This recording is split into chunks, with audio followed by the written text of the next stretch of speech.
guys, it's your Dungeon Master's Guide here to talk to you about involving your players a lot more than they already are in just your average Dungeons & Dragons game. Now, the main way to involve your players that I've found is really effective, and I've used it every game I've played except my first one. The second I thought of it or heard of it, I just thought, that's such a good idea because it's really just what the game needs, and that is music.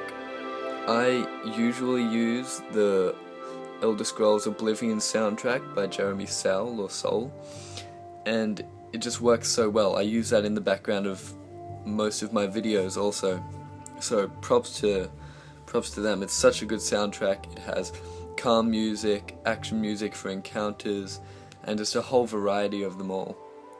And playing this music really involves your players and gets them into the game so much more and makes them really want to roleplay their characters. Another great way to involve your players much more and stuff is to do character voices instead of merely saying you enter the room and see a dwarf across the room experimenting with such things on the table. He looks at you and says, "Come over here, let me show you my goods and maybe we could barter a bit."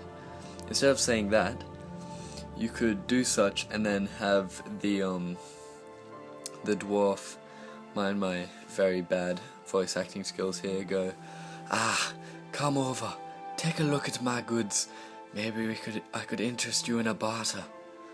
Now, I'm not the best at voice acting, but it takes practice and it really involves your characters a lot more, and it's much better than just saying it without putting expression and the sort of voice that race would have into it. Another great idea is handouts. I've used these before and they've been very effective, and they really involve the players in your game a lot more, and just the fact that they can have something they can grasp onto and can be theirs instead of just writing it down really makes it much more of an involving experience.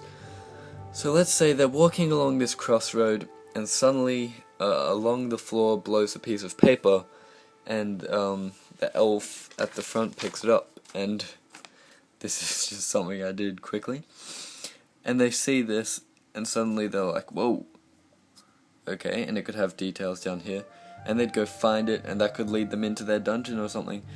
But just the fact that they can hold this and have this is a much more involving experience, and it's something that the players really like it. I haven't seen a group of players that doesn't like actually having something in front of them that they can own, not only in game but also hold on to it in person.